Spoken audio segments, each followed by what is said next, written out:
Is the question of the existence of God one that can be solved intellectually? A philosophical article by Anthony Samaroff. Section 1. Religious belief as a delusion.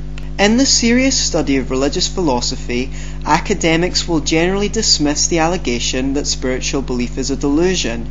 The Diagnostic and Statistical Manual of Mental Disorders defines a delusion as a false belief based on incorrect inference about external reality that is firmly sustained, emphasis, despite what almost everybody else believes and despite what constitutes incontrovertible and obvious proof or evidence to the contrary, end of emphasis. The belief is not one ordinarily accepted by other members of the person's culture or subculture.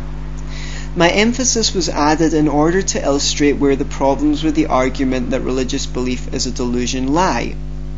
If we choose to redefine the word delusion in a way that encompasses a belief in God, then the alternative theory that there is a multiverse, which holds that given enough universes of varying types, at least one of them will chance to meet the finely tuned requirements for life to form, is an equally qualified candidate to be considered a delusion, since it cannot be scientifically verified, at least yet, and there is no practical evidence to support it.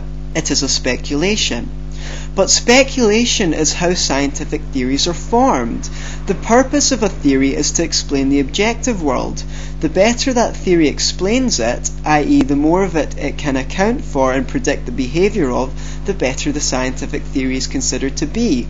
No theory can be created scientifically, it must be created by thought. Then it can be tested by the scientific method.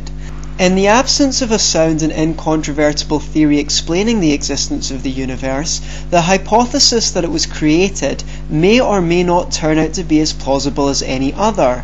That is why it is more apt to debate the rationality of a belief in God than to dismiss it offhand as a delusion.